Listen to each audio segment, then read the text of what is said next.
Hello friends, আসসালামু আলাইকুম। Labib agro থেকে আপনাদেরকে স্বাগত জানাচ্ছি। বন্ধুরা, বর্তমান সময়ে স্ট্রবেরির হাল হকিকত নিয়ে এই প্রতিবেদন। আশা করছি এই প্রতিবেদনটি সম্পূর্ণ দেখলে আপনারা অবশ্যই উপকৃত হবেন, কারণ এই বছরের যে আবহাওয়া ছিল, আজ হলো 1 সেপ্টেম্বর 2025। এই আবহাওয়াতে স্ট্রবেরি চারা টিকে রাখা খুবই কঠিন, কারণ বিগত প্রায় 3 মাস ধরে একটানা বৃষ্টি, রোদ একটানা কোনো দিন একদিনও হয়নি, এরকম একটা অবস্থা। জমিতে যে একটু নেমে জমি মালচিং করা, নিড়ানো করা, এরকম সুযোগই সৃষ্টি হয়নি। শুধু বৃষ্টির পর বৃষ্টি এভাবে হয়ে যাচ্ছিল। আবহাওয়াটা যে এত খারাপ হবে কেউ চিন্তা করতে পারেনি। যদি এরকম জানা থাকতো তাহলে হয়তো উপরে পলিশেড দিলে আপনারা এই চারাগুলো সহজেই বাঁচিয়ে রাখতে পারতেন। অনেকেই দিয়েছে, আমরা দিয়েছিলাম পলিশেড। কিছু চারা আমাদের টিকে আছে এবং বাকিগুলো যেগুলো পলিশেড দেওয়া হয়নি সেগুলো কিন্তু সব মরে শেষ হয়ে গেছে। তো আমেরিকান ফেস্টিভ্যাল এই ভ্যারাইটিটি আপনারা দেখতে পাচ্ছেন। এগুলো কিছু চারা হয়েছে, এগুলো এখন বিক্রি হচ্ছে মাদার প্লান্ট হিসেবে। এগুলো সরাসরি টিস্যু কালচারের চারা থেকে তৈরি করা, ফার্স্ট জেনারেশন। আপনারা অবশ্যই জমি ভালোভাবে তৈরি করে এখন থেকে যদি চারাগুলো নিয়ে রোপণ করেন তাহলে কিছু চারা সংগ্রহ করতে পারবেন, কারণ সামনে এখনও প্রায় 3 মাস এর মতো সময় রয়েছে।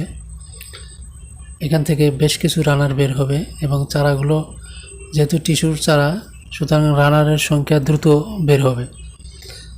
আর পুরনো চারা হলে ওগুলো রানার ছাড়তে একটু সময় লাগে, সেগুলো রোগ ব্যাধি বেশি থাকে। একেবারে নিরোগ চারা দেখতে পাচ্ছেন স্ক্রিনে, একটি রোগও নেই, একটি পাতা মরা নেই, একেবারে সতেজ সবল চারা। তো এই চারাগুলো নিয়ে আপনি যদি এখন লাগান তাহলে পরবর্তীতে অল্প চারা থেকে অনেক চারা হবে এবং সেগুলো চারা আপনি ফলের জন্য নভেম্বরের মাঝামাঝি অথবা শেষের দিকে রোপণ করলে, অনেকে ডিসেম্বরে ফার্স্ট উইকে রোপণ করে, কারণ এটা শীতের ফসল, শীতের সময় লাগালে ভালো হয়। আমরা দেখেছি যে নভেম্বর মাসের 7 তারিখে লাগালে একটু হয়তো 5-7 দিন ফল আগে আসে, কিন্তু অনেক গাছই মারা যায় এবং বাঁচিয়ে রাখা একটু সমস্যা হয়। কিন্তু নভেম্বরের শেষ সপ্তাহে এবং ডিসেম্বরের প্রথম সপ্তাহে লাগালে সেই গাছগুলোর চেহারা কিন্তু অনেক সুন্দর থাকে এবং সেগুলোতে আপনার ওষুধ খরচ কিন্তু কম হয়, লেবার খরচ কম হয়। কারণ আপনার স্ট্রবেরির চারা যতদিন মাঠে থাকবে ততদিন আপনার খরচ। 1 বিঘা স্ট্রবেরি চারা যদি এই সময় আপনার জমিতে থাকে তাহলে একবার আপনি জমি আগাছা পরিষ্কার করতেই 12-13 হাজার টাকা খরচ হয়ে যায়। অনেকে চারা নিয়ে মন্তব্য করেন যে এখন চারা 50 টাকা পিস, কিন্তু এত দাম কেন?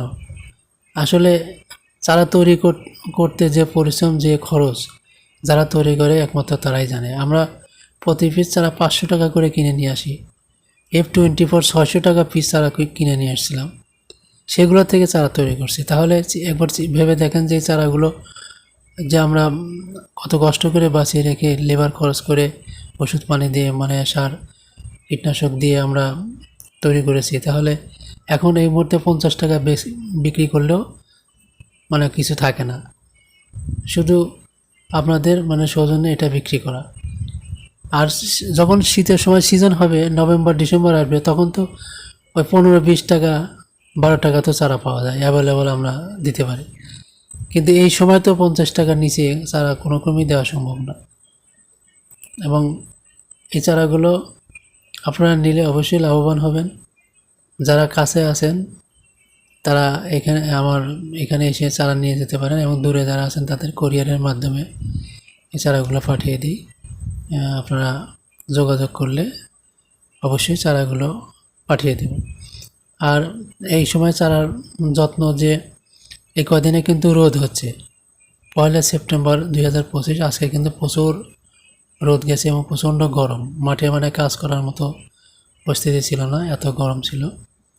তো এই সপ্তাহটা মোটামুটি রোদ যাবে, আবার পরবর্তীতে আবার বৃষ্টির সম্ভাবনা রয়েছে। সুতরাং এই সময়ে আপনি এই রোদের আবহাওয়া, রৌদ্রের জল থাকলে আপনি মাকড়নাশক প্রয়োগ করবেন, মানে বিকেলের দিকে, মানে 5টার দিকে প্রয়োগ করবেন, 4:30 5টার দিকে। এবং অবশ্যই মাকড়নাশক যখন প্রয়োগ করবেন তখন আপনি অবশ্যই পাতার উল্টা পিঠে আপনি মানে স্প্রের যে নজল থাকে নজলটা উল্টা পিঠে ধরবেন, এবং পাতার উল্টা পিঠে কিন্তু এই মাকড়গুলো থাকে। এছাড়া আপনি যে কোনো ফাঙ্গিসাইড রয়েছে, যেমন অ্যামিস্টার টপ এবং জাস পাউডার ব্যবহার করুন। বন্ধুরা, ভিডিওটি ভালো লাগলে অবশ্যই লাইক, কমেন্ট, শেয়ার করবেন এবং যে কোনো প্রয়োজনে কমেন্ট বক্সে গিয়ে আপনার মতামত জানাবেন। ধন্যবাদ সবাইকে। আল্লাহ হাফেজ।